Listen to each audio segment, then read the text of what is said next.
Do you know how many actuaries follow me? Tomorrow I'm at University of Pretoria. That's my alma mater. They had to call me because they know I'm a president. They want me now. Vets gave me their students from engineering to work at AnalyticsX. Vets Business School is writing a thesis, international study about AnalyticsX. What else do you need for me to do? It doesn't matter. You gain network as you go. Network as you go. That's why now, did I say ShopRite called me? Did I say Bitvest guys called me? Did I say Yamaha gave me bikes? Did I say Huawei gave me cloud? Did I say, which network is this? It's just taking long, but it's happening. And my hunger is too deep. I do not think any rich boy have the same hunger. You different lenses. To be honest, a historic data of my father and what they were doing and the current politics now has nothing to do with this new sample size of people who are educated. The people who are talking about don't have PhDs, don't have knowledge on presidency. The people who are birthed now, they have learned about it. They've got a basic knowledge.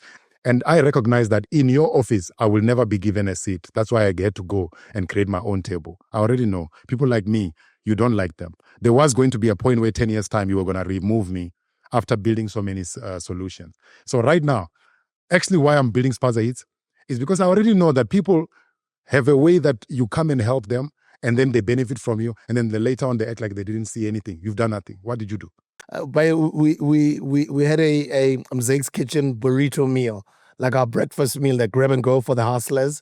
So let's hear what Nick Hammond thinks about our burrito. It was legit good. So it was marketed to me as something you can hold in your hand and eat on a hangover Monday. And I explained that like my hangovers aren't exclusive to Mondays. But it was dope, dude. I really like the idea of like taking South African flavors and putting them into dishes that we've heard about from overseas and like elevating them in that way. Everything was like fresh and tasty and like beautifully toasted and all of that. But the flavor combination was nice. And there's a bit of a chili kick in there as well. I'm going to make my own video about it. So it's basically, we call it it's a Monday burrito to heal the hangover the next day. You can have it hot. My hangovers aren't exclusive to Monday. So then you can have this any day. I'll get it up when you guys launch as well. So we'll do it like that. Yeah, we're launching Good Friday. We're launching, Thank you, man. Well, we are very excited. We are officially open as MARCELO's Kitchen. We are open!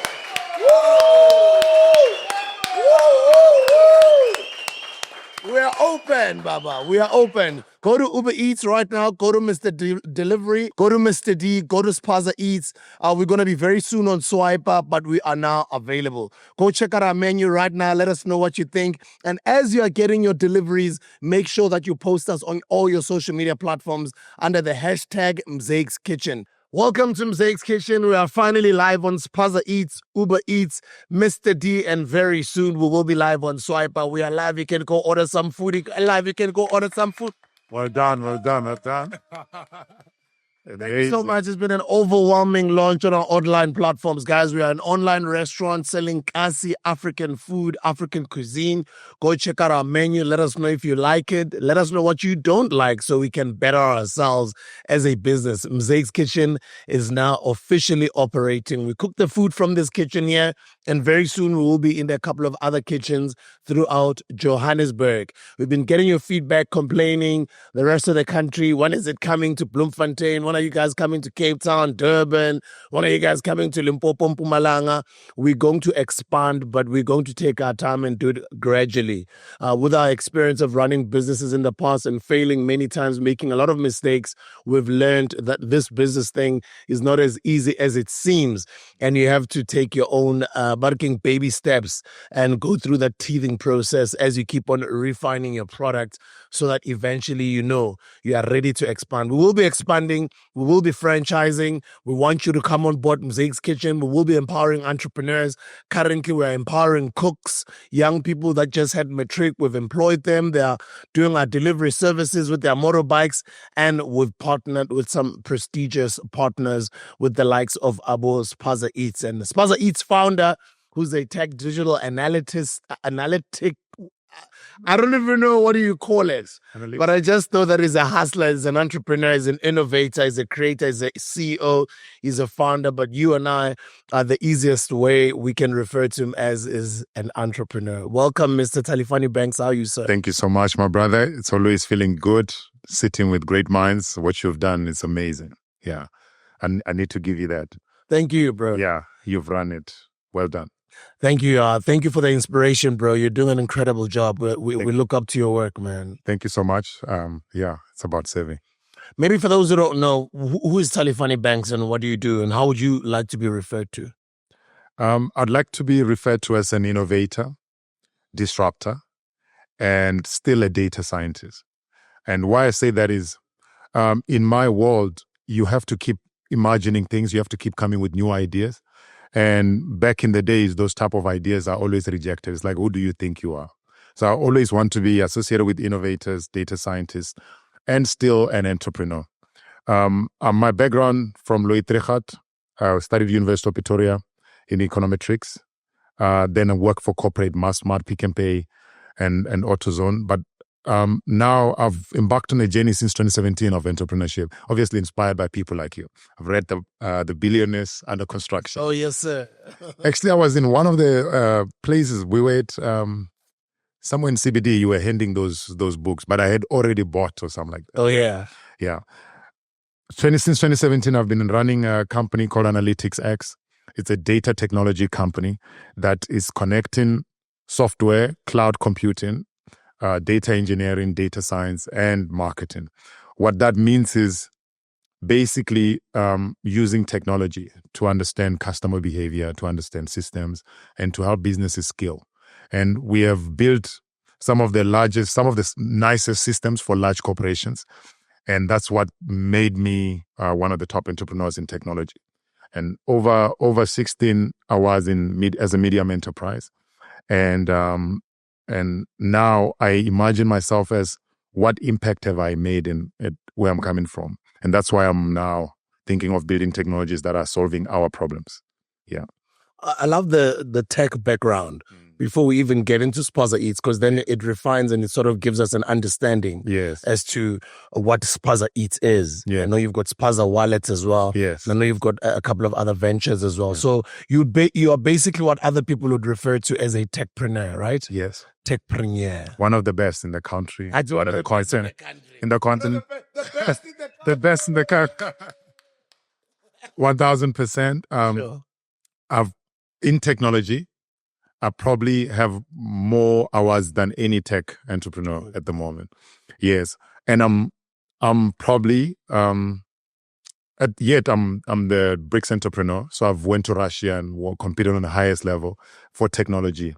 So that's why I get motivated to bring new innovation. But my tech background, it's about innovating what is already working, make it modern, and simplify it for things to work now. And that is what we've been doing for companies. And unfortunately, with companies, you usually work with them for 2-3 years and you are out. It's almost like a baby is taken away from you. So you can build as many solutions. You can do, what they say, the white labeling and things like that. But it doesn't feel like you are part of this. It feels like you are building it for someone. You keep giving birth. But I wanted to be in a position where we give birth and we grow with it. That's why there's differentiation now. And what makes me or what we're doing AnalyticsX different is that we are a team of innovators, people who really love and passionate of what they're doing and solving problems using technology. Yeah. How did it start, bro? It started where I'm coming from, Loitrecht. My mother used to have a SPAZA shop and I used to help her run that SPAZA shop. And also then she grew to a sewing business and I became the one who was delivering for her. So natural instinct of fear went out. This is like when I was 10 and things like that. But after university, I realized that I can compete on a highest level because I never thought myself. I thought people were sharp. I used to think people were really, really geniuses. And I was a C student. So I thought people really know what they're doing. Until it hit me that people just get 100, but they don't know what it means to. You don't know. Because he can't create from what he learned. And a lot of educated people now, reason why you've gotten someone from UCT who studied business management and can't start business, it's because they do not really understand it. They will come to me and say, no, we understand, we just never got an opportunity. That's what I'm saying. If the opportunity is within, you have to be resourceful to know what to do with the resources, which is the knowledge. So for me, I learned that a lot of people just learn to pass and then they move on, they gain given opportunities, and then they look sharp in corporate and things. But I'm not like that. I learn to understand. And when I understand it, I know how to multiply it. That's the difference. So every time when I was working in corporate, people like me, first 3 months working on a project, it's amazing. After that, it's now managing that project. So I'm not a special person when it comes to managing the project. I'm a special person when it comes to innovating the project. So most of projects in corporate that we work on, they reach a steady state where you are no longer creating, you just manage it. And I'm not admin. I'm not an admin. I get bored. So the advantage of me is that I need to be in a room where we are creating, we thinking deep. That's what differentiates me from many smart people. Yeah. What was the company that you were working for that you would say it opened up your mind into you believing, you can actually go and build something yourself Pick and Pay. independently? Pick and Pay. Shout out to Raymond Ackerman. He also had a chance to mentor me. I was a data scientist. A data scientist like a striker. It's like a six. You play six in a company. When you came with More Fire 2016, 15, I was there with other data scientists. So a data scientist is responsible for buyers. You would try and understand the deals and things like that and what would move on the counter. And you're also responsible for operation in terms of business scale. You are also talking to marketing whether these type of budgets would give us return on investment. And you are also using numbers to make sense of progress and building regression models and forecasting and predictive models. So because of that, now you have a full picture of how Pick and Pay is running as a business. And also you've got different people, stakeholders that you are engaging with. All of this is business. It's a business. You are consulting. And that's the next job. I work for Grohe and then I work for AutoZone. And when I was working for AutoZone, I was reporting to the CEO of AutoZone directly. And I was very young, but reporting to the CEO. That made me awakened. Working with the CEO, you're coming with ideas, you're building pricing models that he's going to talk about, and you see him applying them and you see them working. What else do you need? You've done groundwork, you've sold on the ground, you've done this, you've been at university. What else do you need to prove to yourself that you can be on there? You can start a company from nothing. And I just needed to convince myself, but it took some couple of months. Yeah. But that was enough. That's all I needed. And what was your first company? Analytics Advertising, first company. AA. Yes. Analytics Advertising. Yes. Tell us more about it. So when I was working at AutoZone, they brought in this company from Europe to build a stabilizing a price. AutoZone was coming from wholesale model, and now they're coming to retail. So with retail, you need to stabilize your price. And internally, I was building such models with the existing tools as a business analyst. Then they brought this company to come with a system that automates that process. And that, I don't know how much, but I was looking at 15 million or things like that for that system. I'm not saying that is true numbers. I'm me when I look at it. And I was like, this is it. This is it. I built it with that. Whatever they've done here, I understood it in my way. So I need, in the future and how I see it, the future is going to be digital, it's going to be technology, and it's going to be a little bit of what I have, which is now you hear machine learning, you hear AI. These are all extended version of statistics. So I could foresee that. And analytics advertising was like, in economics, they say behavioral economics, where you study how they start, how they buy, behavioral patterns. And things like that. So I wanted to build a company that is a study of how customers make decisions to buy products and things like that. So it's a combination of understanding technology and consumer behavior. So it's a combination of analytics and advertising. Advertising is more creativity, content. Now that you understand this customer, how do you talk to them? How do you create the content? And that's what that company is. We built that company to a medium enterprise since 2017. Yeah. So these systems start understanding the client, the preferences, start understanding their behavior and how they maneuver their social media or their phones. Nowadays, I speak about food and I say I'm hungry. The next thing I know, when I grab my phone, the first thing that pops up on my screen that is advert. How does that back end work? Okay, so there's two ways to this. There's system and then there's digital platforms. System is something like a SPAZA Eats. I'll build a SPAZA Eats and we'll have different guys like Mosaic's Kitchen. But I want this product to take off digitally. I want it to stand out. So what we will do is we'll make sure the app is functional, things like that, and then you do app promotion, in-app promotion. And then you would go to your digital platforms, you create relatable accounts with Facebook, Instagram, and things like that. Then you try and now reach those people to try and get them to download. But when they download and register, in the system, we are now seeing every customer who is registering from where, by region.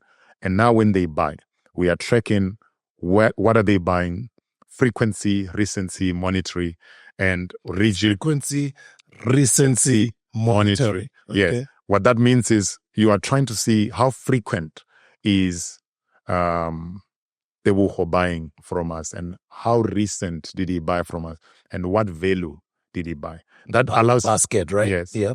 That allows you to understand the basket and also understand your different regions. Also allows you to know what is working. Now, I was sharing with you customer segmentation. Now, there's a product segmentation. Within the system, which product has been moving? And SPAZA Eats, you find that the type of meals you guys are selling here, the traditional meal, nothing beats traditional meals. And you come to burgers, you come to quarters. These are segmentation. But within that traditional meal, which one stand out? That is now in product segmentation. That's where you hear let me give an example with either a product or a car or something like that so that I can bring it back. Let me use a car because that's what we relate with. In a car category, there's different types of cars. When you hear about, and this is, I'm hoping that I will get it out, but you will hear that there's different categories. There's a point A to B car. And then there's a safety car. And then there's a premium car. These are all categories of different cars. In another context, the restaurants can be the same but selling different things. So it does not mean that because you are opening a restaurant, you must not open because it already exists. No, there's category for everyone. That is the first line. Second line is within that category of cars, there's different levels of segmentation of that product. For example, if you give an example, which car do you like? VW or so? Me, Datsun. Datsun. Yeah. Let me give you the VW. You've got a Polo, you've got a GTI, and then you've got a Touareg or Tiguan. Yeah. These are all different variations of products that are targeting different customers. There's a one for 150, 200 that is targeting the budget customer who earns a certain fee. And then there's one for 400, 500 that is targeting someone who feels like is what. And then there's a premium one that is targeting someone who can afford 1 million.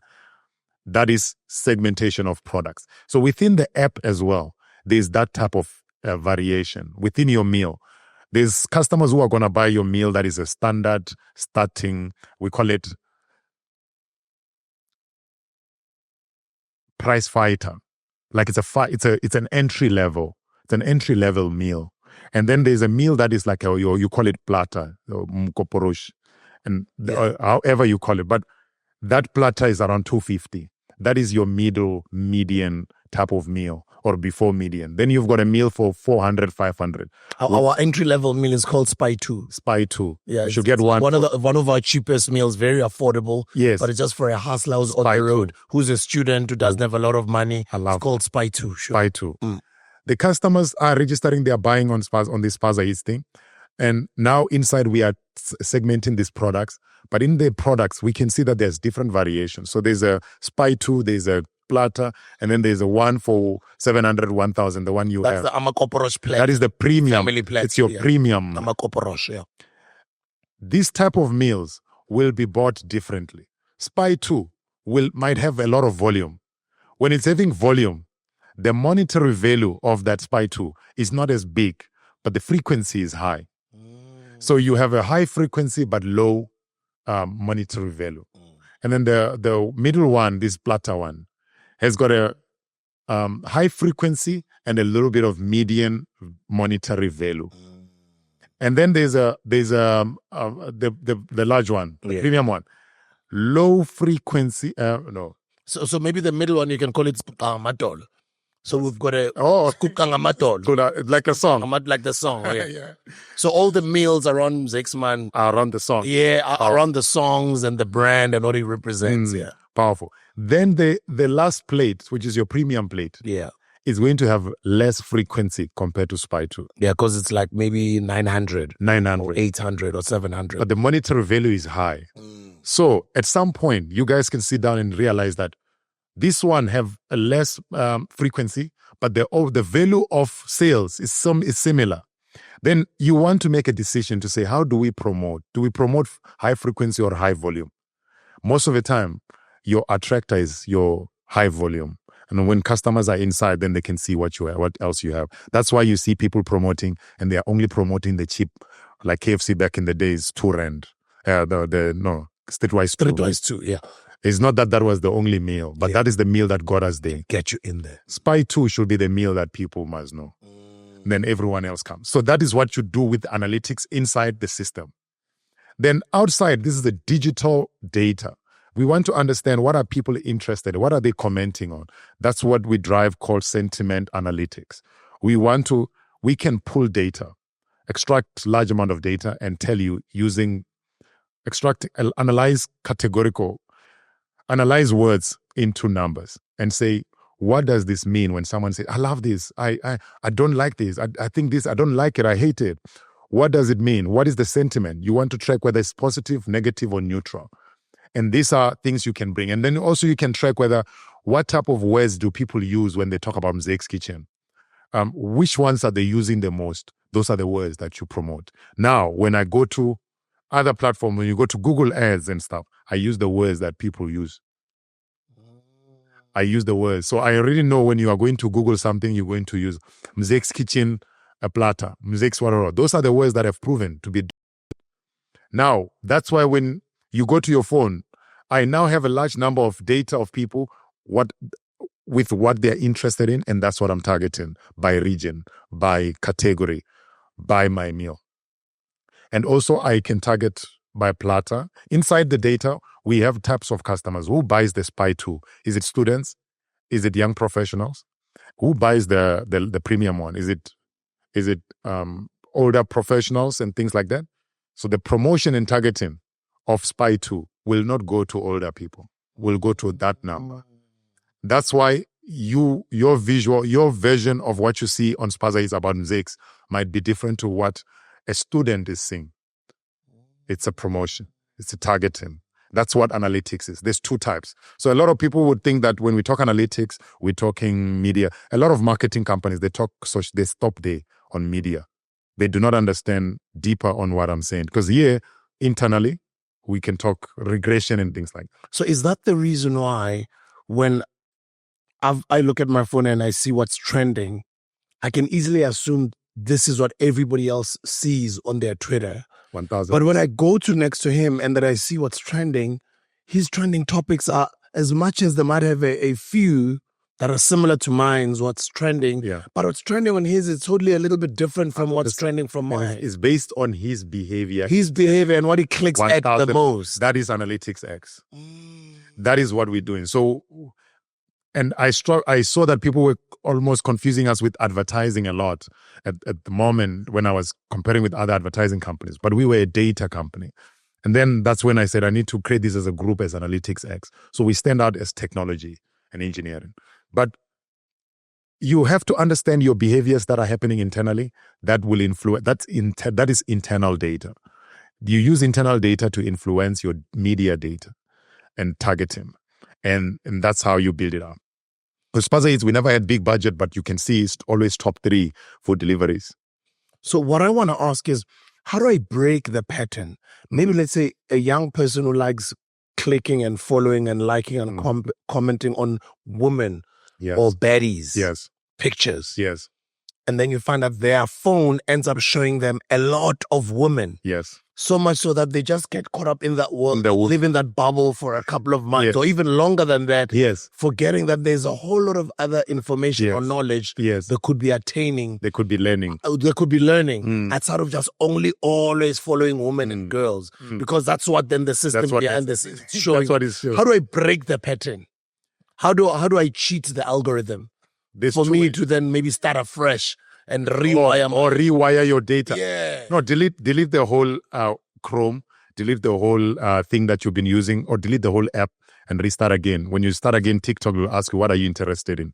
You'll say comedy, entertainment, you'll say this, but then change it to science, this and that and that. When you re-register or re-enter, you can change that. But if this is connected to what you are, there's two ways to this. You as an They're laughing because my ass. yeah, Vazas. You as an entrepreneur, Yeah. there's two ways the way I see you. You are an inspiration, but you're also a business person. As an inspiration, you want to invite them to what you're doing now, showing them this, learn entrepreneurship. How do you make money with new ways, new technologies and all. As they start learning more about what you're doing and such, then their data will improve. And their type of things they see, they will improve based on what they are influenced by. Yeah. But the entrepreneur view, it's enough data to know that, oh, it means beauty is big. Beauty is big. And I need to get into beauty. And if half of the population is spending time on beauty, what should I be selling? And then I do targeting. Or what type of market is this? Or I can say, because beauty is where people are spending most time, when I sell them Zix, the targeting must be those beauty words, keywords. I use those keywords. Then they will see Zix everywhere in their presence. That is the entrepreneur version of you. But if you want them now to be awakened, awakening comes through this type of conversation. What I'm doing here is awakening, reminding you that me coming from where I'm coming from, nothing. You build a medium enterprise company. You can achieve it, but you have to have your mindset have to be transformed. I'm not the same person, same version. My content changed. You might think that is the version of me is the person who qualified with a degree. There's two ways. That's why you have degree people who don't know what they're doing, and then you have degree people who know what they're doing. It's the combination of what they know and the experience they've been through. So it's not only a degree person who can achieve a successful company. It's anyone who can combine knowledge and experience and deal with themselves. Because I think there's the enemy we're not dealing with is the goal is not chasing things outside. The goal is to chase things inside. The goal is to be the best version of yourself. Because the more you know you, the more you know what you should not be doing. What I mean by that is when you know who you are, you will know who you are not. So a lot of people don't know who themselves because education taught you that. And because of that, you end up doing things that everyone does. And that's what limits the capability of what you can be, if that makes sense.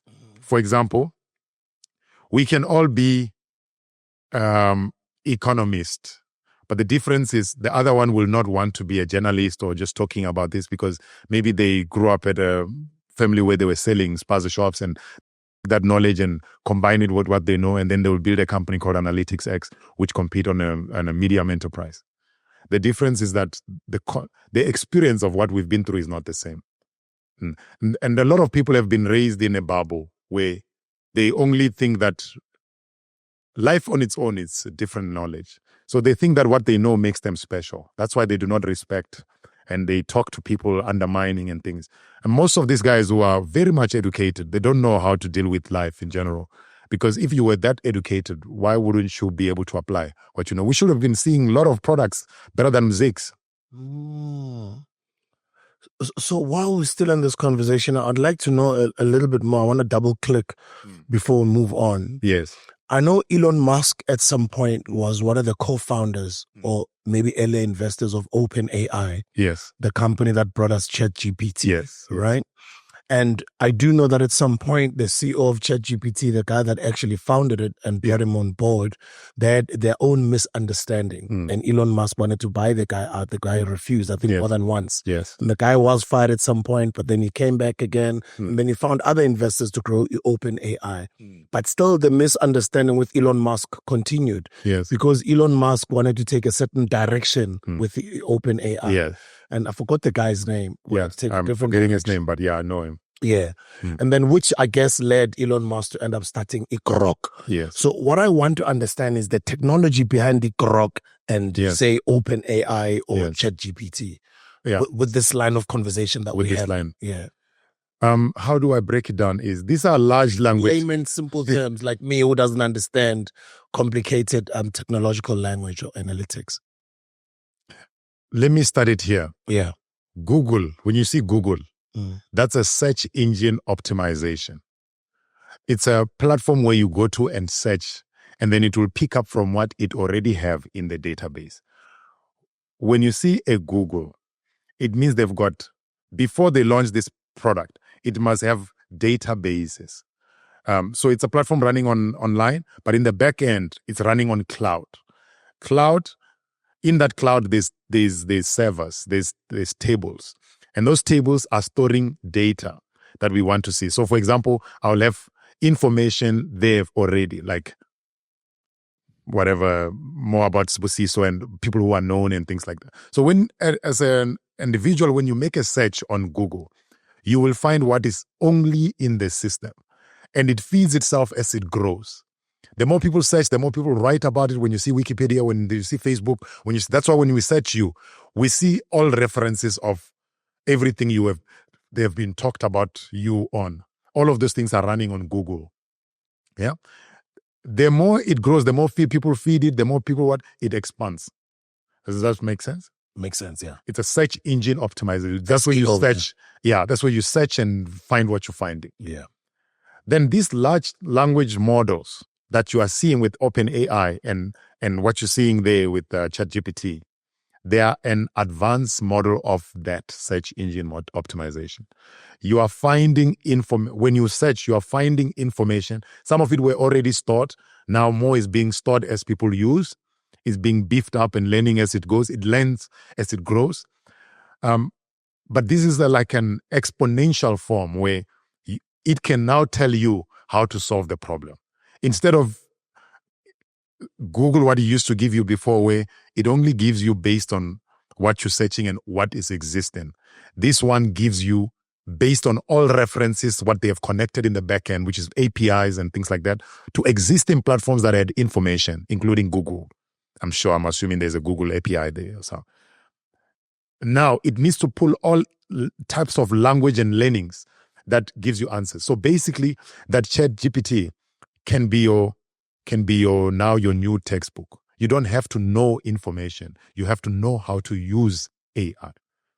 So this new generation of AI, of these advanced exponential ways of search engine, it has changed things from searching based on what you know to searching based on an idea. If you have an idea of, I want Zake's Kitchen, I want to build this thing, I see it as in the cloud, it will give you an idea of how you should build it up, how you should set it up, how you should what. It now we have information supply, highest information supply. That is what these large language models are doing.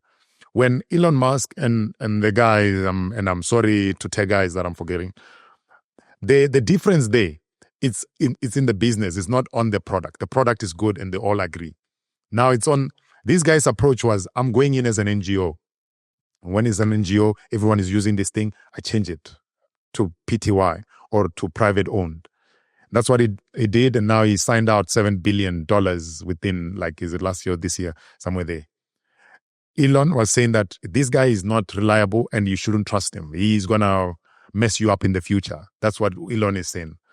But also Elon wants everything, controlling everything. So it's not like he's good, but I respect him and what he's trying to do. But we also need to recognize that he's also coming from an apartheid era. Yeah, where he needs to own it. He needs to own it. It's in his genes where I need to own it. If I'm not owning it, I'm not part of it.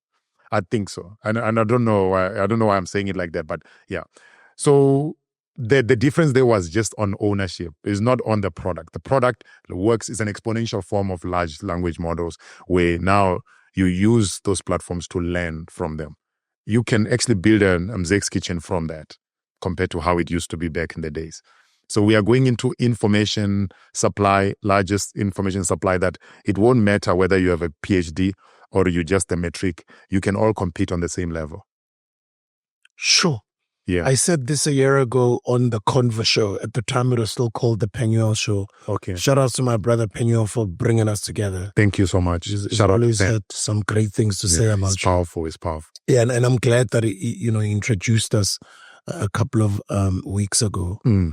And since then, we've just been talking. I've just been admiring your work from a distance. So I Yes. said on his podcast, he asked me why, because he's a friend, he's a brother of Yeah. mine. And he knows with my direction, with my entrepreneurship journey, Yeah. which was from a Yes. year ago, moving forward, is if it's not online or digital, Mm. I'm going to be very reluctant in participating in it. And then he Oh. asked me, why from now on moving forward, Yeah. you only want to do online or digital Yeah. or AI businesses? Yeah.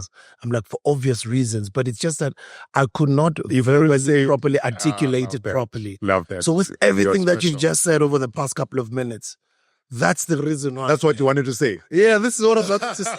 Let me add on. So I could not understand. Let me speak for you. right? Yeah. Let me speak for you. Yeah.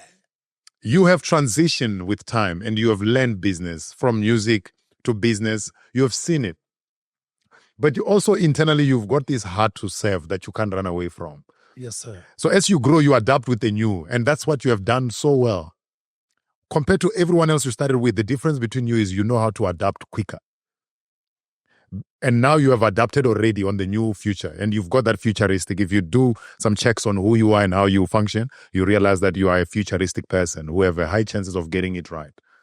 So now your system is telling you a little bit of everything that is happening around digital. And what you are trying to say is the old ways of kitchen being feasible, people coming in, is good. But it can only bring you 20 foot in based on the radius they can come in. I want to be in a position where I'm free from rentals and all these expenses, but I still make the same margin. And I've increased my orders from only people who can walk in my store 500 meters. Now I've got 10 kilometers on SPAZA Eats that I now have access to 150, 200 people who can buy from me. And I will keep my margins very lower now. I'm going to sell a little bit lower compared to what I was going to do. And I'm going to maintain my standard. So I want to be selling in that level where I don't have to stop because I didn't pay rent. Because you have been in it. You have seen it before. And then another one is like, I have a digital influence.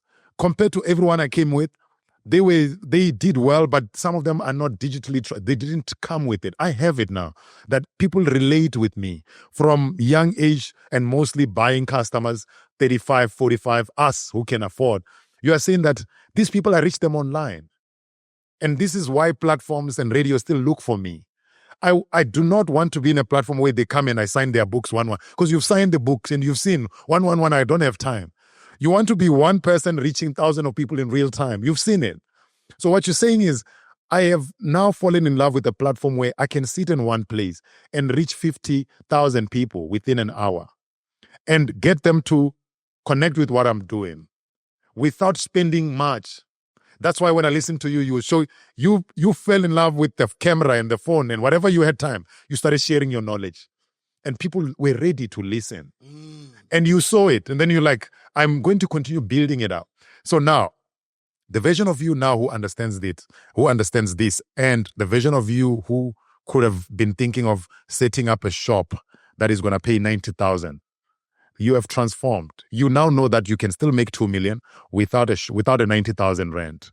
And that's what you're trying to say. And in the future, you are saying any more ideas that comes, I'm a digital face now. I'm a digital, what do you call in retail? You hit the nail on the head, bro. Yes, in retail, when they household name. I'm a digital household name. Yes, sir. I'm a household brand. When I say whatever I'm saying, even if it's madness, even if people don't agree with me, but they just know, they relate to it. There was a time when you were hugging trees and you were coming Yeah. and I like this because I relate. I know what you're trying to do. The thing is, there's different types of audience you have. You have people who are fascinated about what you're doing, and you also have people who don't understand it. And you also have spiritual people. Me, I fall under the script, spiritual people. Yes, sir. When you are speaking, I know where it's coming from. It's about connection. It's about, I need to be on the ground. I need my hair long. I need to connect. And then there's people who are knowledgeable and things, they know everything. They're like, yeah, he's just talking. I think these days, these guys just talk. Then you have somebody say, Okare is mad now. There you've got those things. But you understand to deal with all dynamics. They do not, it has nothing to do with you. It's the real. Everyone is projecting from their mind. Everyone is living here. You are not living outside. You are living in your mind. And how you see me is based on who you are. It's not me. You are seeing me based on your lenses. And if you upgrade your lenses, you'll see a different version of me. So anyone who's looking at you is looking at you based on what they know.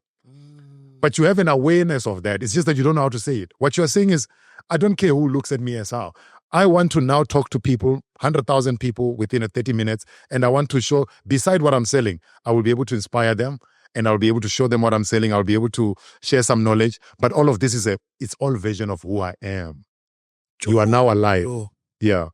Sure, that's Yeah. incredible. You know, when they used to scream and speak about the fourth industrial revolution. Yes. I finally experienced on live. Yeah. The fourth industrial revolution is Yes. coming. Yes. Guys, get ready. Guys, gear up. I Yes. didn't understand at I what love it. magnitude. I can explain it to you even now. Like now, it's so fascinating to see the evolution. Let me break it down quickly. Yeah. The first, when we hear industrialization, let's not think it's complicated. I wish I was speaking Venda right now to say this. It's so simple. Yeah. The first industrialization, and I hope I don't get it wrong, was about dams, was about dam infrastructure, water. The engineers back then, they were looking at, when we do planting, when we do what, all this water is not categorized, not stable. It's just going, just flying and whatever, and we don't know when the rain is coming. We need to start storage. We need to start storing water. This is like in the 1910, 1920, 1930s. That's the first industrial revolution of water, dams. That's why you check all of them. You go to Hartis, you go to what? This industrialization was about storage, water storage. We can't run out of water. And then the second industrialization was about electricity. It was about us moving from fire to electricity. That's why it also took long. If you remember back in the days, most of us were using fire, paraffin, and things like that. We were running after candles and things. And the way people were really reluctant on this electricity thing. I'm still happy with my fire. I'm still cooking in my Brahma stove. Brahma stove, you know. The only thing that helped them is that every industrialization, it's helping on something, even with its negativity. Obviously, there's someone, why now I have to pay for this? But every industrialization solves something important. In that time, now with cooking, you can cook quicker. With TV, we used to charge batteries. I don't know if you remember. Yeah, and then it goes like this, switch off. With electricity, it stays on. And then with that industrialization of electricity, we are now not going to, our kids are safe in terms of fire, leaving them alone after school and things like that. Now they just need to plug in a hot plate, you know. That was the industrialization. It was a transformation of where we were coming from, switching on fire with stones, whatever paraffin, wood and collection.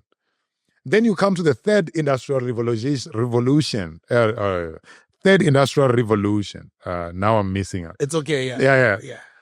So there's water, electricity, and then the third. Then 1990s. The one for electricity was around 1950s, 1960s. Then the one for the third one, it's internet. 1990s. 1980s, 1990s. This is now, because of electricity, everything is automated. You are seeing industry of internet. And internet came with computers. Computers were basically for office work. And you see the Apples coming with, no, we need to start designing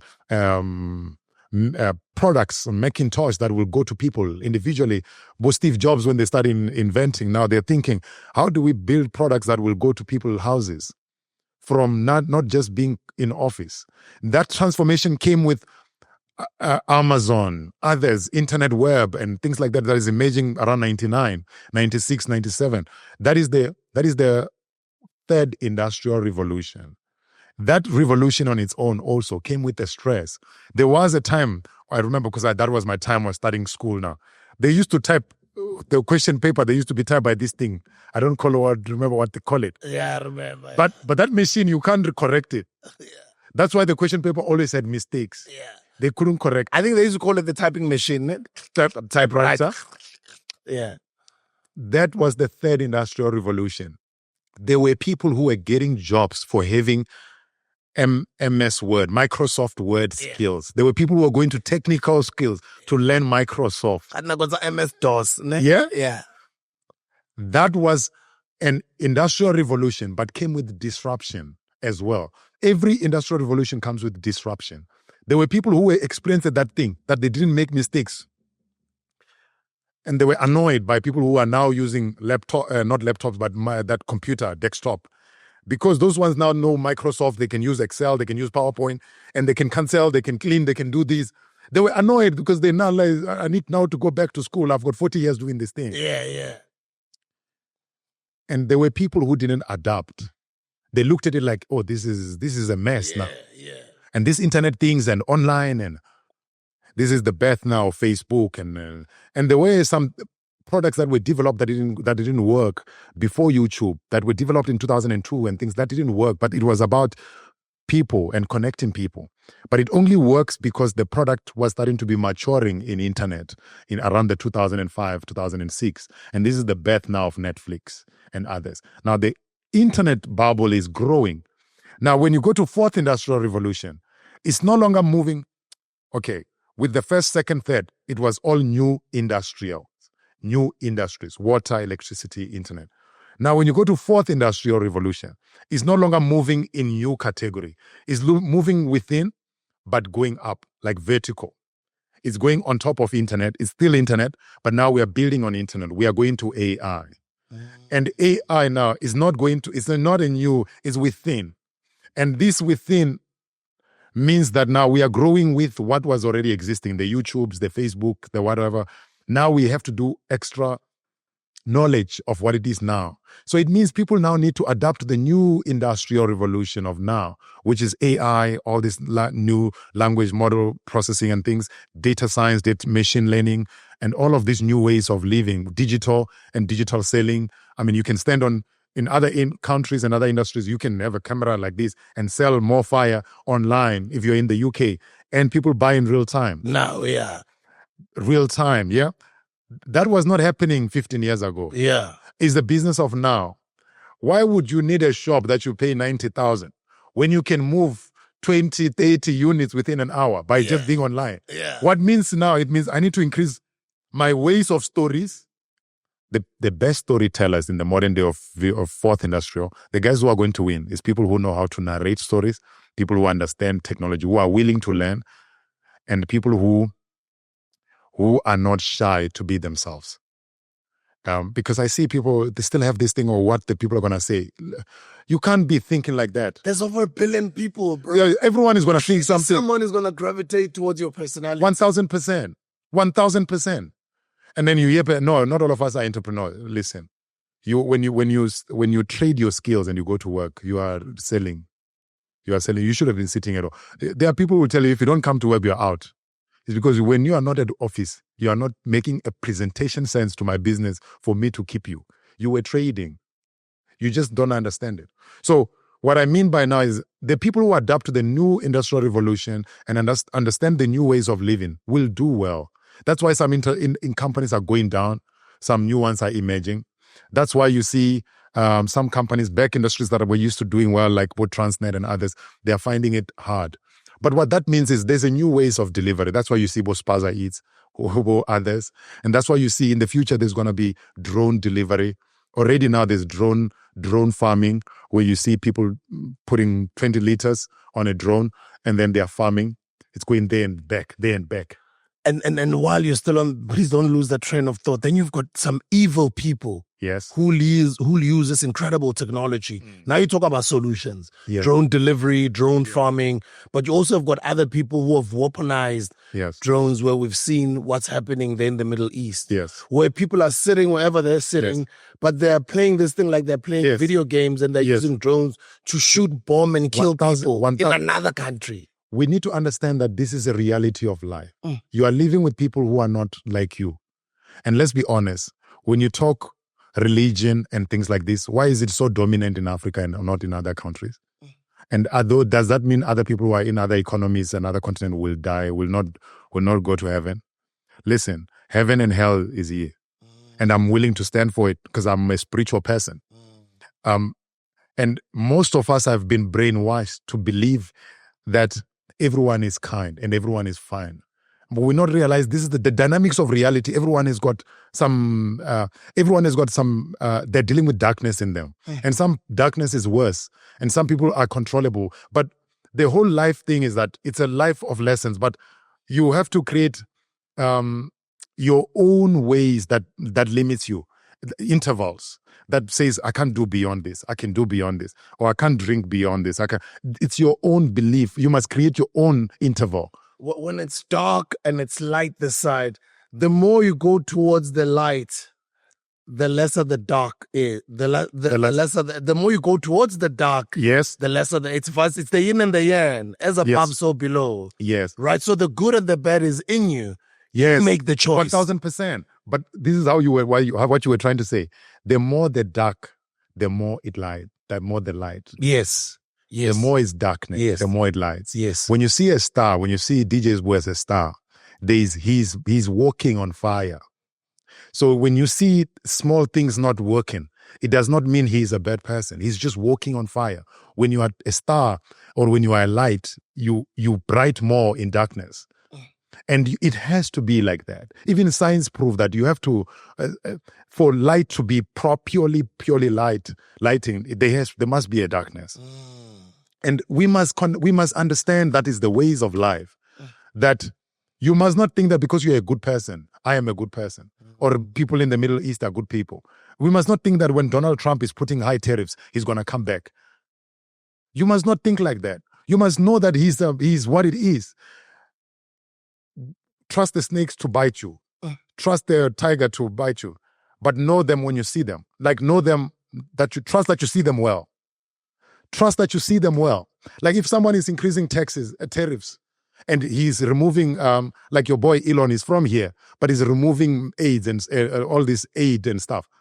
It should tell you, he doesn't care about it. He doesn't feel anything. Now I was talking to the guys from Europe and they're saying, no, we're banning all the things. I wanted to be proud of him because I'm inspired by him. But what he does, there's levels, the darkness there's the intervals, has stretched a little bit that he doesn't care about anyone. Now, when these things are banning, should I feel the same? So what I'm trying to say is that there are people who can stretch their interval, that they can be very negative and can be very narrow-minded, that if they want to destroy you, they can destroy you when they have a chance. And when you have a chance, you can hold your back. I've got time. There are times when I was running my company, I've paid people money. I've made people pay them money. People bought houses. And I expected the same from some of them. Let me tell you, the reciprocation is not always the same. And we must not expect it. My mom says that, bro. Yes. The biggest mistake you ever make, Busiso, is thinking that other people are as good as you are. The intervals, they do not have it. Because if I'm hiring you in my company that I love so much, I'm including you as my family.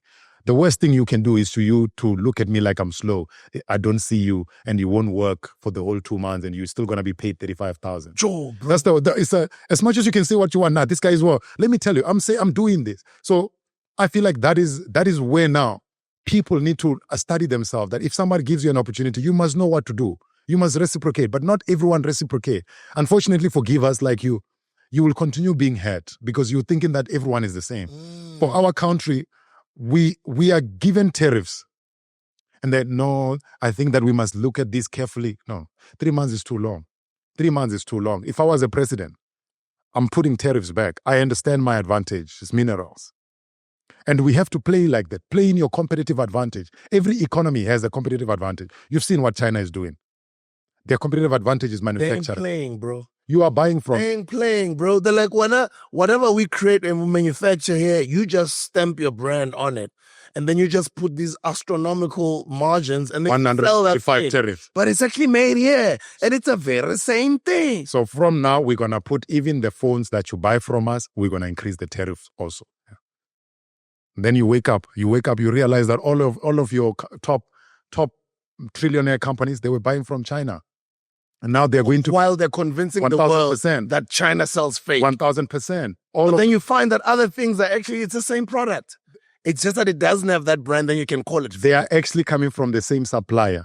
There's 3 different tiers or 4. One tier is premium. Another one is medium. Another one is fake. They are all being shipped. So this premium one, this is what your company is buying, and then it's rebranding it to a nice name. But that same company that is manufacturing at $1 per product, they can do whatever they want with other products. Then you only know them for the cheaper one, but they're also producing the premium one. All of them. So now China it's a mega industry on manufacturing. No economy can compete on manufacturing with China. No one. So now they understand their competitive advantage. They're like, okay, you're going to put tariffs. We're also going to put tariffs on everything you buy from us. You can't compete with that as US. You don't have anything. You're just branding and marketing. And then South Africa, then they remove your aid, they remove then you wait. You're waiting for what? Because they're not going to change these people. No. If they show you who they are, believe them. 1,000%. Hit bag, bro. Another thing is this. We have got slow leaders, and I'm going to say it. Because they haven't been kind to our people. Being kind to 2-3 people is not it. The attitude is disappointing. The attitude is disappointing. And because our government's attitude is disappointing and they're not learning, they are misrepresenting us. Now, some people believe that our black people can lead. It's not true. It is that certain people can lead. All cultures are the same.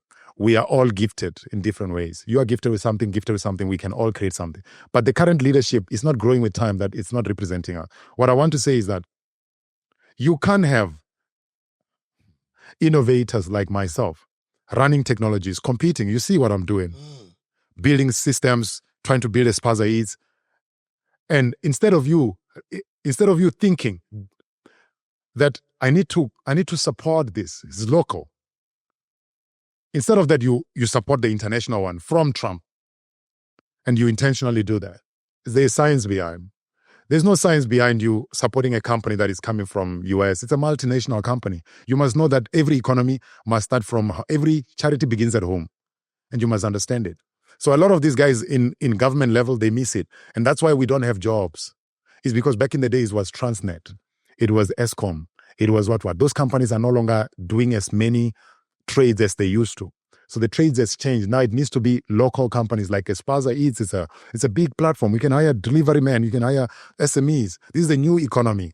Why are they not investing on those type? And they don't understand it. They'll be like, yeah, I was raising in one of the guys. They'll be like, yeah, I understand your type of business, but it looks like that one from...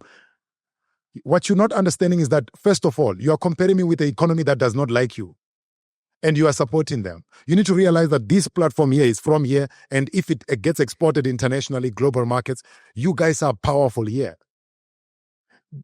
That's why we don't have innovations from here. That's why we still need US. That's why we'll always be a consuming economy, because we are not embracing local innovators. When they see more fire, this is it. Is that not a clear example to show you that we can produce our own beverage? Definitely is. If you put more support on beverage, on more fire, and manufacturing abilities to more fire, what happens? We all grow. We all benefit. More fire becomes the new creator of jobs, 4,000, 5,000 jobs. SPAZA becomes more delivery men, riders riding 8,000, whatever, 10,000 riders riding across different economies. That's what you should be doing. It's as simple as that. It doesn't require any science. When you look at other manufacturers of products or things like that, if you can also support them to do 50 imports and 50% internally, and you support them, how many jobs do you create locally manufactured products? This does not require science, man. You shouldn't be thinking, I need to be giving away grant, without thinking, how do I create? Instead of teaching people how to fish, you are giving them a fish every time. And it means you must continue fishing. You must continue coming with more fishes, because you are not teaching us how to fish here. And you must continue taxing people 15%, 16%. You must continue doing all these stupid things. So, not stupid, sorry. But you must continue doing all these things that takes from the people who are working. You in economics, they've got these different types of taxes. They call it ad valorem taxes. There are some taxes that takes from the rich, from the people who work more. And the higher you earn, the more they take. You are reducing the momentum of a person who's working hard. You are reducing him to not work hard. And now you are equaling him with somebody who just doesn't want to work at all. You are reducing your economy. You are fucking it up. Bro. This is science. It does not need any, it does not require any science to understand that you need to start teaching people how to fish. Now you see them giving 500 million. When are you going to give the next 500 million? You need to be teaching people with that 500 million how to fish, so that they do not come back to you and say, I need another 500 million. You need an economy like, why would you ignore SPAZA, which is a proven success, and you go and now you say you're looking for systems that, listen, like when I'm here, I'm the person who have built a system that is working 90% done.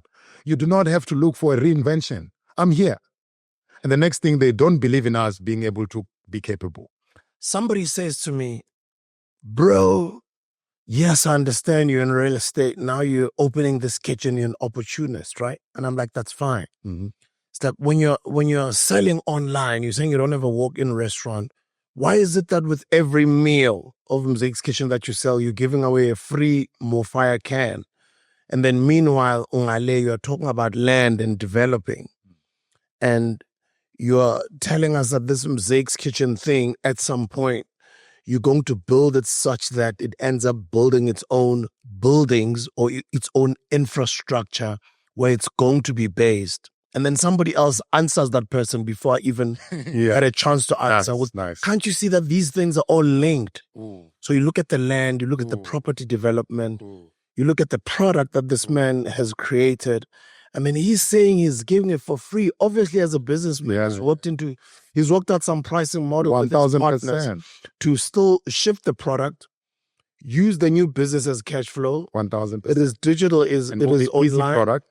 And then he's able to build a balance sheet with the bank, with his 1,000%. partners, and then they're able to then go and develop that land. 1,000%. But and I'm making an example of MARCELO's Kitchen with. Yes. I'm coming to you now. I'm with you. Where you're a data guy, a data scientist. Yes. You've got this knowledge, you've worked and imparted this knowledge in the organizations that you've worked for. Yes. Then you've shifted and said, I can create my own thing. Yes. And as I've created this own thing, now it's doing pretty okay, but I can even grow further. Yes. And then this thing goes out now to SPAZA Eats because you've got the back end understanding, technical know-how and technology. Yes. And then now it moves not only from SPAZA Eats to SPAZA Wallet. Yes. Now I want you to break down the entire ecosystem that all of these different skill sets of businesses that you're building, they're all interconnected. Thank you. I like that question. Let me answer it from your level.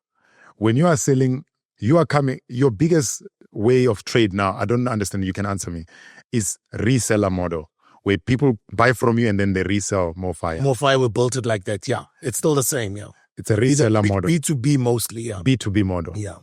When you open a MARCELO's Kitchen, you are shifting MoFire to also retail. Yeah. Because now you are dealing with the customer directly. Yeah. And now you are about, how many plates do you think you can sell in the first month? Just estimate. You mean MoFire or MARCELO's Kitchen? Plates. Yeah.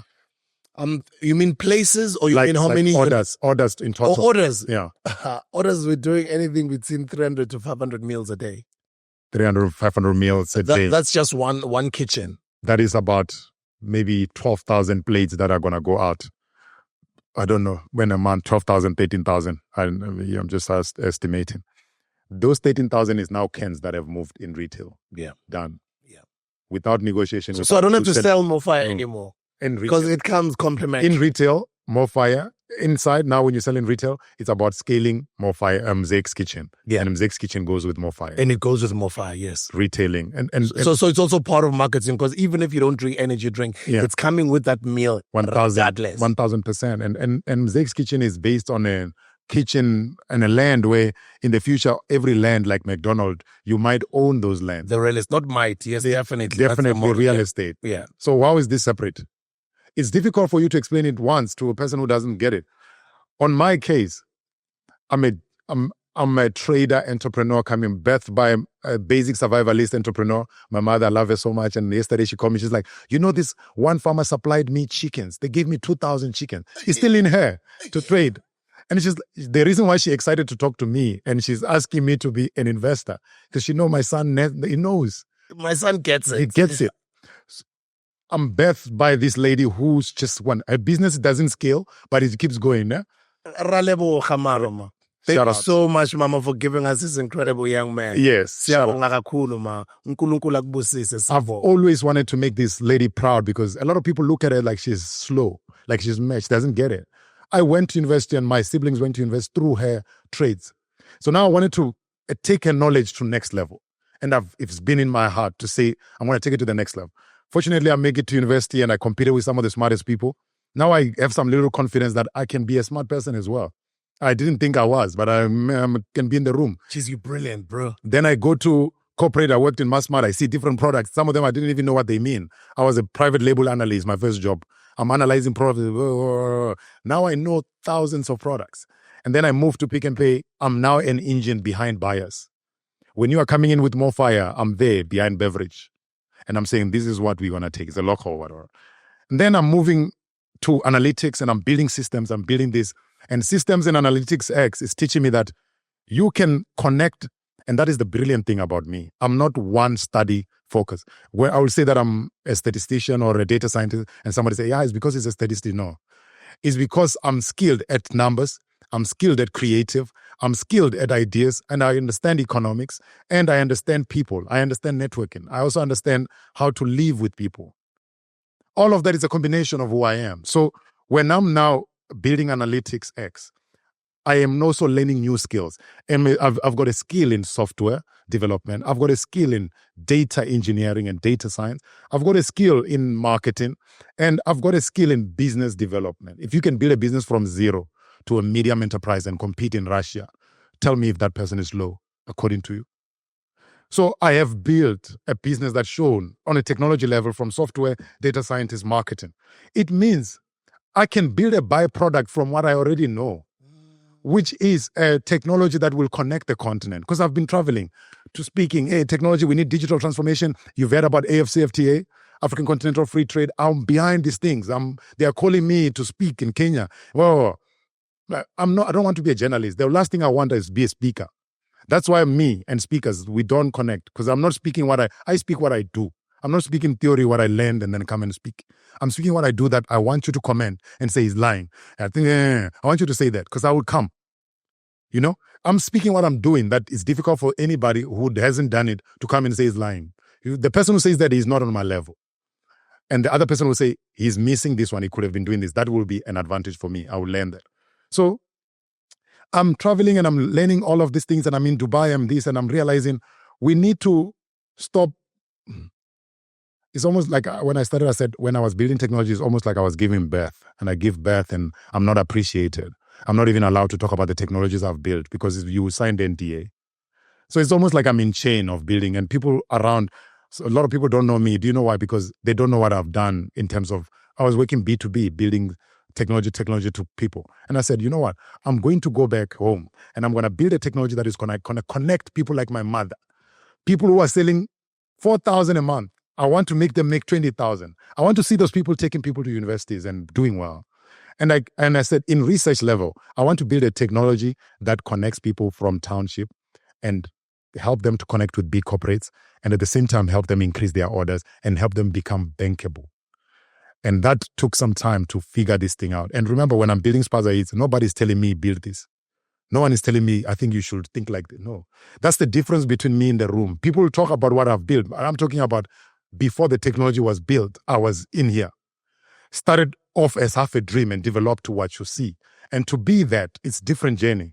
So to imagine a technology that is connecting a driver, a customer and a merchant, and helping that merchant to improve from 20 orders a day to 50 orders, and also improving them from not just receiving cash orders or online orders from me, but they need to now get other ways of increasing sales, which is why we introduced the POS machine and the SPAZA wallet. Oh, let's talk about the point of sale machines. Yeah. Sorry, continue. I don't want to disturb you. So But in the meantime, we're talking about the point of sale machine. I want to open it here. The idea is this. This is a super app. It's a super technology that, yes, an individual person only see ordering, food ordering, amakota, amanyingi, order.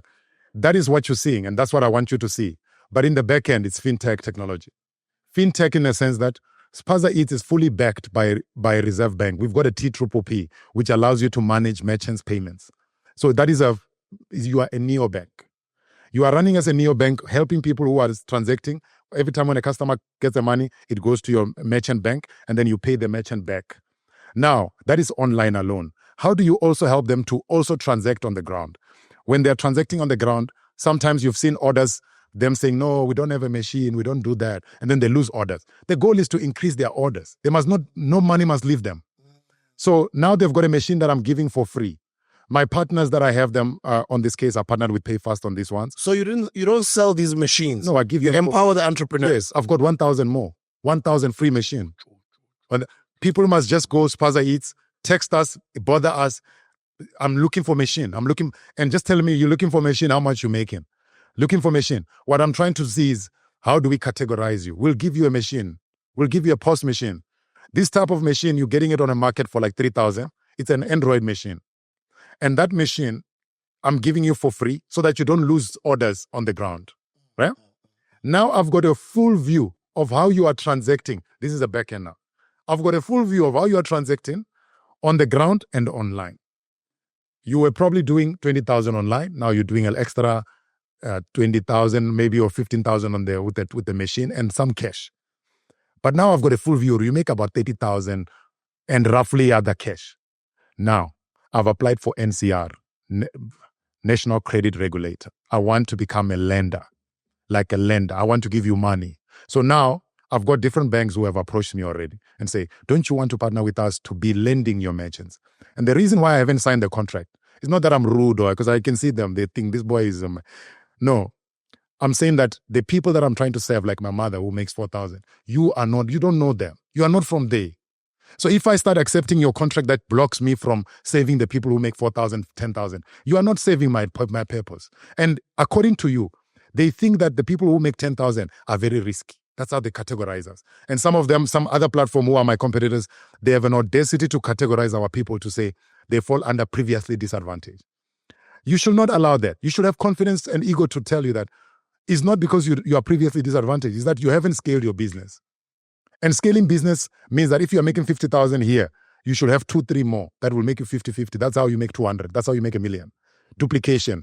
Money is, guys, learning or repetition is a mother of all learning. Repetition. When you see the record spins and you now know the song, it's repetition. When you see the transacting coming in different, when you go to a retailer, you have seen 10 tills. That is repetition of transaction in real time.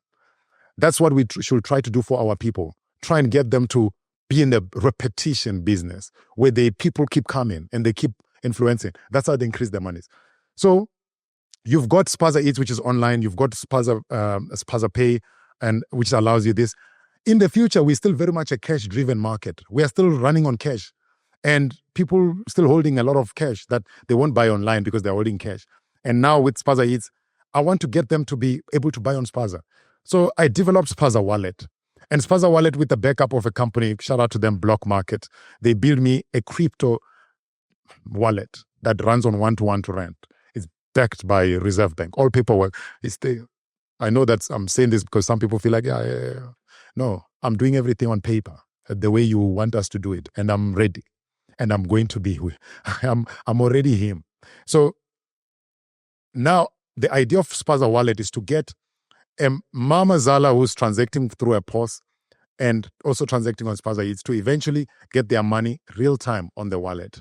And the wallet allows them to send money, receive money, and it also allows them to buy stock in real time. That's why I'm talking to, should I shout out the retailers? Yeah, go right ahead, bro. Massmart called me. And they're like, let's talk. And I'm ready because I worked there. I know. And it's exactly macro. So you have to think about it because I was there 10 years ago and I saw it happening today. And then also ShopRite called me and said, money market, I see money market vouchers and all. And I'm ready. And that we might be partnering with ShopRite, we might be partnering with this. And also I'm partnering with different guys. Shout out to Bitverse who have given us all the uniforms and all the things. And the reason why I'm able to bring partners and corporate level is because my technology works and it's ran by a brilliant brain. So now that we've got a brilliant brain who's doing something like this, it now needs network and partners. That's why we've got BoomZix. Businesses like yours, it's very crucial that we partner because you are doing exactly what SPAZA Eats is about. When you scale, when you do more orders, you are showing the people on SPAZA Eats over 100,000 customers now that it can be done. You guys have got over 100,000 customers now. Yeah. 100,000 guys. Yeah, it is. SPAZA Eats has grown, bro. And it's, I see SPAZA, it's not there yet because these guys are doing billions. We have to talk about it. Billions in South Africa, 70 billion, and you're saying people are unemployed. You must be looking at that. SPAZA Eats is no way doing 70 billion, not way doing thousands, but you are one to fight with SPAZA Eats. I was sitting with some investors and they told me, yeah, you see with these SPAZA things, and they are black. You see these SPAZA things that I think with the current thing, I think that, yeah, we're not ready to invest. That's where I go mad. That's where I blasted. And I want to tell them that don't be slow. It's their loss, bro. And do not think that I'm slow. You need to realize where you are coming from and you need to build there. The reason why we have unemployment is because where we are coming from, there's no economics. We need to build economics through MZEX. We need to build economics through Quarter King and others. When those businesses scale, how many chefs you're gonna have? How many delivery men, whether they're delivering with bicycles, how many are gonna be operational? That's how you build economics. When you now start supporting a company that makes 70, 80 billion, whatever, and then it takes money back to Trump, do you think that is economical sense to you when you're sitting there? Does it make sense to you? I'm saying this because now I don't care. They never supported me and I've been standing. So now I'm talking about reality check of what your position is about. You need to understand the mandate of your position. You are now a servant and you need to create dams that allows people to fish. You don't serve people fishes. And that's what SPAZA Eats is doing. I'm not there yet, but I can guarantee you 5 years, I'm back and I'm a bank, I tell you. Yo. Yeah. Is that the reason why? And I wanna understand the real surname, Yaga TALIFHANI, because it says banks. My high school shout out.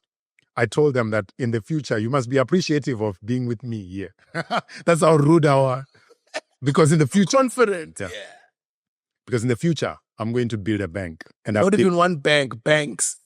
That's why I had to carry the name. So until it becomes. And it's not there yet. But now I've been accredited by Reserve Bank, National Payment, TPP.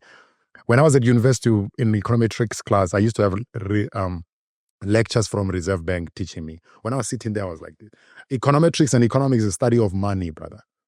It's a study of understanding money and how money moves. I was just like this. And I wanted to understand, how do I now shift from how people look at economists and look at them as a journalist? I want to now be a bank. I want to do what you're doing. I've got friends, top students that I used to study with. They are working at Reserve Bank. They know me and they know. Shout out to my brother, Tito Mboweni. This guy I used to say, Tito Mboweni is his father. He's a genius. He used to be top student in class in econometrics and he used to be my friend. And I was telling him, the difference between me and him is I'm not afraid. I'm a 60%, but I'm going to do what I'm... Yeah. But that's what I'm trying to do. I've been chasing this bank for a long time. And it doesn't matter right now whether I get it to be the normal bank that people understand. Whether it's a neo bank, whether it's a digital bank, that's what I'm chasing. And now how I understand banking is that let's build solution that serves our people, create bankability. Reason why our people can't get loans is not that they don't deserve loans, is that they are doing a lot of transaction cash. So no bank, no one can see how much they are making. So with SPAZA Eats, online delivery, you can prove that you make 30,000 a month. Now having POS, you can prove that you make 50,000 a month. So when you go to anyone and say you're making 50,000, they're going to give you a car. They're going to give you a stove. They're going to give you 100%. They know it's not negotiable. If they don't, you go to someone else. It's their loss, not yours. So you just need to prove that you've got monies. And then that's what SPAZA Eats is. It's creating bankability. And people compare SPAZA Eats with other platforms. Like now we are about top 3 now. Why you do that? Why would you do that? Why would you compare a platform built by a poor guy from Louis Trichardt with a platform of multinationals? Does that make sense to you? You need to also realize that I'm working with limited resources when I'm doing this. We're not talking, it costs a lot to run a business like this one. It costs too much. And then somebody's got audacity to say, you see, I prefer this one. I prefer. Same conversation myself and Penuel had with Mr. Rob Hersov. Obviously. I watched it.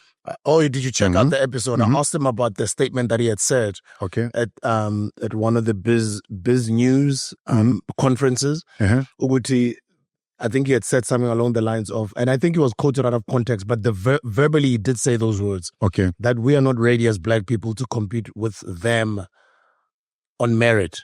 Mm-hmm. And the conversation, myself, Penuel, and him, Mr. Herzog, was, but how though? When you built your wealth, or your parents built their wealth at the backs of our parents, our great-grandparents.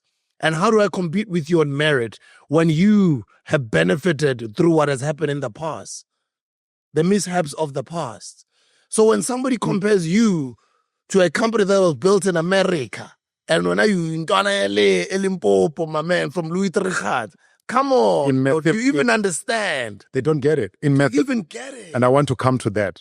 In mathematics, you don't compare A with B, B with C. They are different variables. You can only compare A with A, B with B, C with C. You can only compare apples with apples, oranges with oranges, bananas with bananas. That's how you get the model to work or any formula to work in mathematics. That's the bottom line. When I come to this, what I was listening, I think he's a very knowledgeable person and he grew up in a very good economy, but it's a different dimension. He's like an orange and you are like an apple. We are talking from a different lenses. He's seeing 9, you are seeing 6, but you are all correct. There's nothing wrong. Now, talking about, and I respect him, but I also respect what was talking about, because it was right based on his lenses and my lenses. It's the same. But also understanding from this side is that he thinks that because I've already have built resources and network and things like that, you are not going to compete. You can't scale. But what you are saying on the side is that I'm not saying competition. What I'm saying is, from where I'm coming from, I come so far from where I'm coming from that my data and my historic data proves that I've got capability to build in the future. And his presentation is that now, using other historic data that is maybe C, maybe it's bananas. He's saying, based on bananas and what bananas have performed, I do not think A is able to do this. No. There's a difference between bananas and apples. In this case, there's a difference between existing politicians who are coming from struggle and who are from how do you say it? From jail to politics. How do you say it? These guys are coming from psychological pains, psychological, mental to leadership. They never had a training. But a banana and an apple, which is me, who's coming from knowledge, econometrics class with your same different skin, we are not in the same level. And I can tell you now, reason why I say this is, this boy, and I've got so many white friends and Indian friends. Shout out to my boy Sen, because I used to study with him. Is that when we are in the class, we look like we are the same. But you have to realize that I haven't eaten. And my mother probably doesn't have money for me to pay for the next school fees. I'm operating at a deficit. But I still compete with you on the highest level and I still get 60, you get a 70. You think it's the same thing. That's why when I come out, I should not behave like you. That's why them, when they come out, they go in graduation, they buy houses, they are stable. I can't do that. I need to create a model that allows many of my people to benefit from it, because I'm probably one who did it. I need to send the ladder back. And in that model, it might take long to scale. That is what I'm trying to say in my view. But when it comes to leadership, me being the person I've studied, like what I'm sharing with you now, and another white skin who studied with me in the same room, and you are saying that I'm not capable, I can tell you right now, I want those white boys to compete with me on the highest level. That's why I'm on bricks and they're not. And I can go on, I just don't want to politics because I see how politics has turned out, things shift. But I can tell you, there's no skin that can compete with me and outsmart me for a long time. I'm going to be ready. I'm a very competitive person. That's why from where I'm coming from the negative, from classes where there's debt, you don't go to bathrooms, to what I'm doing now, sitting on corporate level boardrooms. Today I'm speaking in a European. It's a long shot. And I do not think any of what Robs was referring to is referring with sample size of me in that data. He's not referring to me. He's referring to the people you have seen, those ones, not me. I have been an outlier for a long period of time. And listen, he's talking network, he's talking this. It doesn't matter. You gain network as you go. Network as you go. That's why now, did I say ShopRite called me? Did I say Bitverse guys call me? Did I say did I say Yamaha gave me bikes? Did I say Huawei gave me cloud? Did I say, which network is this? It's just taking long, but it's happening. And my hunger is too deep. I do not think any rich boy have the same hunger. You different lenses, and I do not think they can run for a long period of time. There's this thing that Jay-Z says is like, excellence is being able to perform on a highest level for a longest period of time. You are running too quick, sprinting. It's a marathon. I'm still here. And what I'm trying to say, there's many versions of people like me who are like this mindset, that we are capable of saving.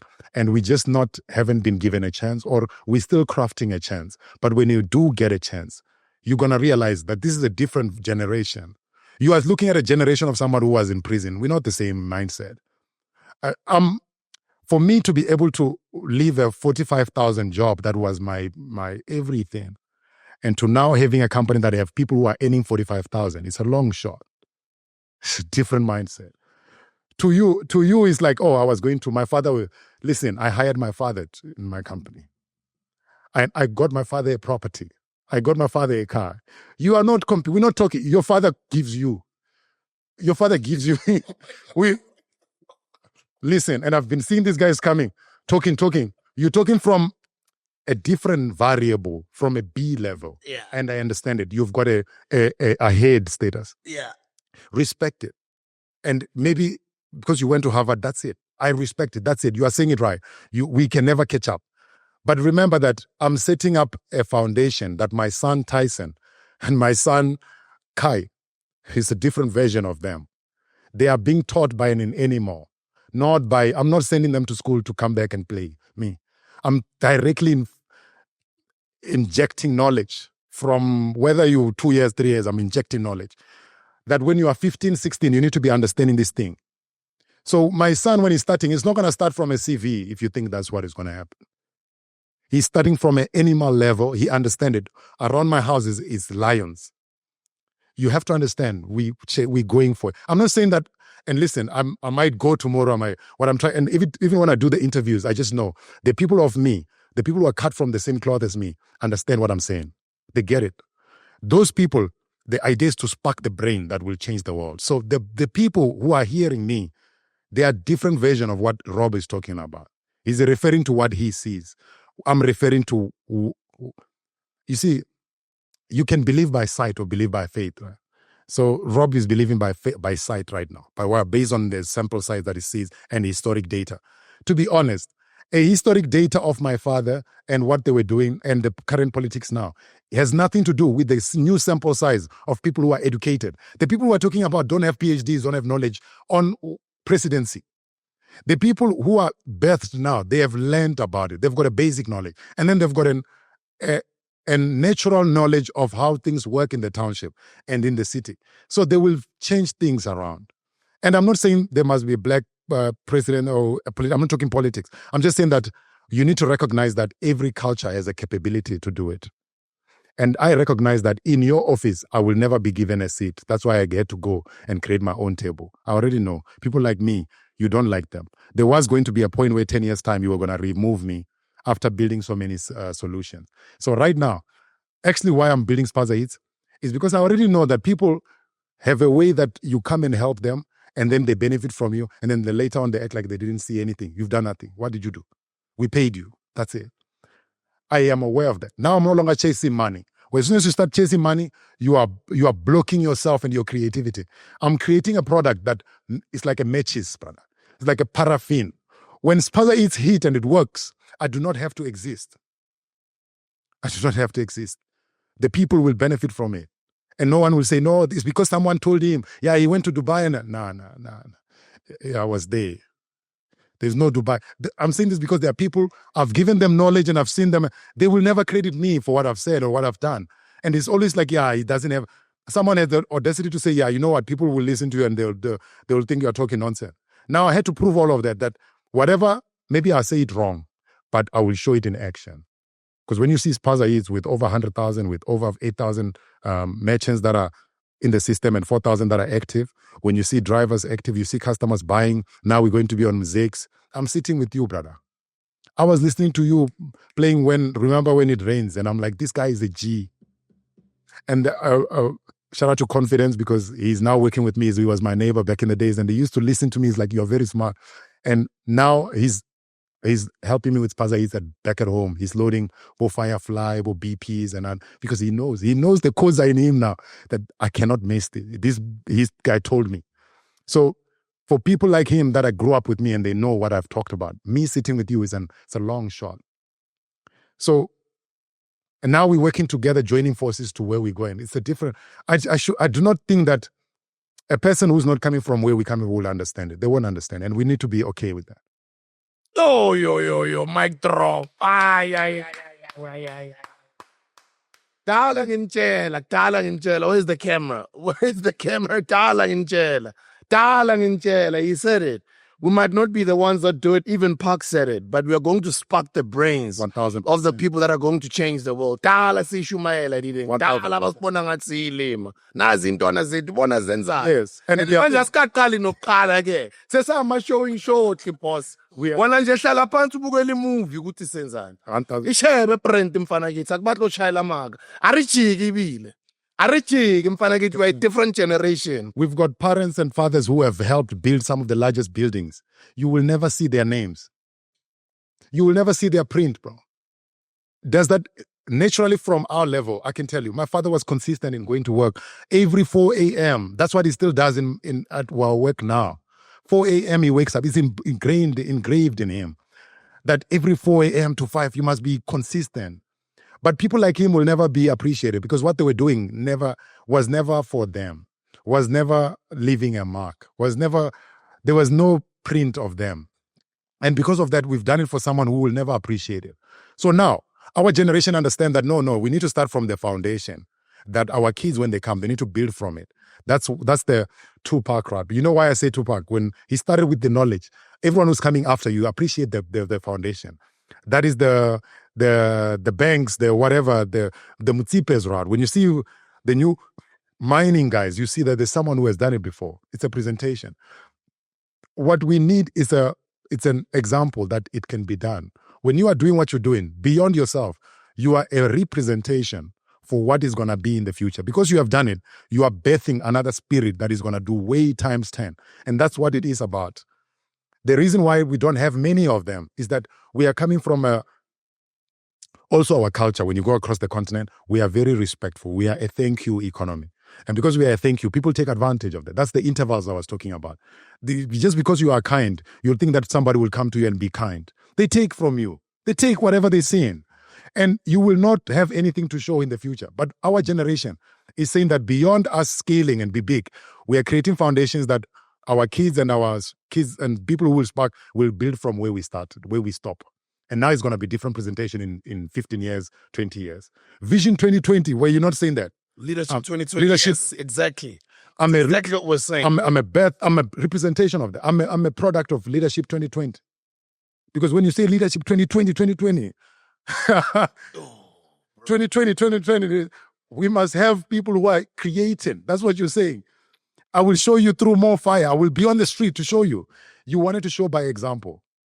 And people like me are birthed with knowledge. And I'm ready. We are reading the same thing. We are all knowing AI. We understand machine learning. We understand all this language model processing and stuff. We're in the same room.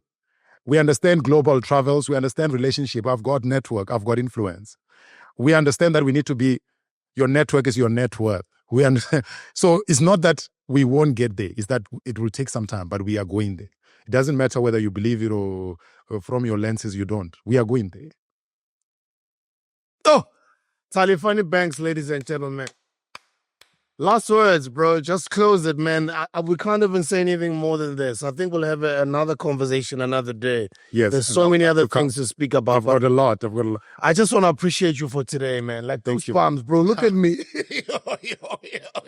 And I know you know what I know is that I know you're a spiritual man, but when I'm doing what I'm doing, it's so spiritual and powerful that I know what I'm saying.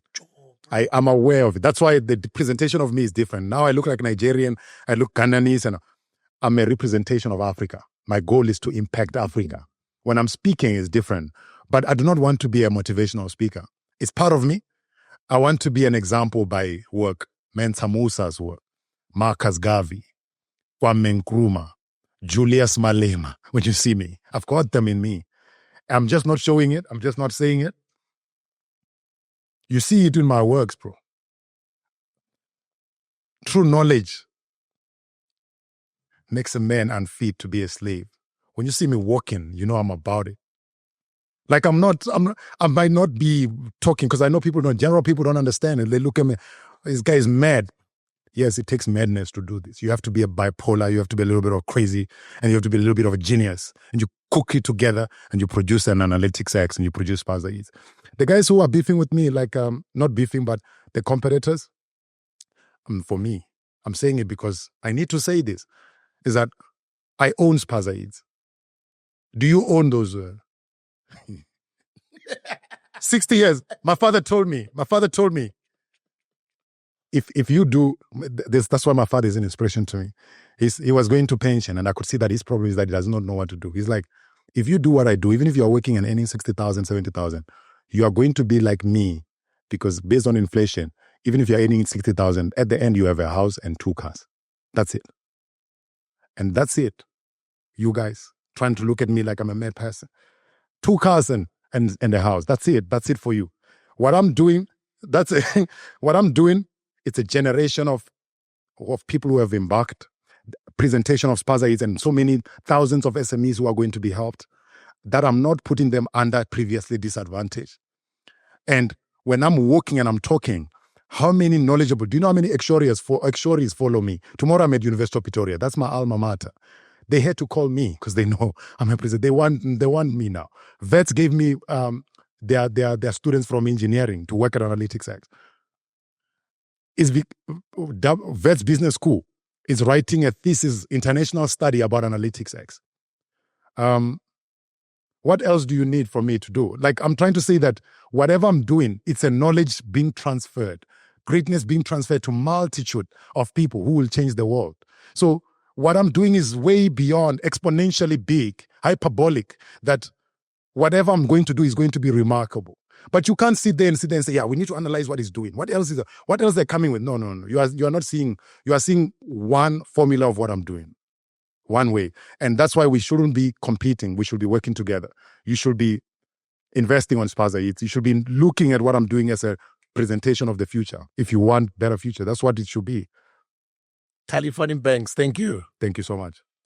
Mic drop, close it right there. Danko.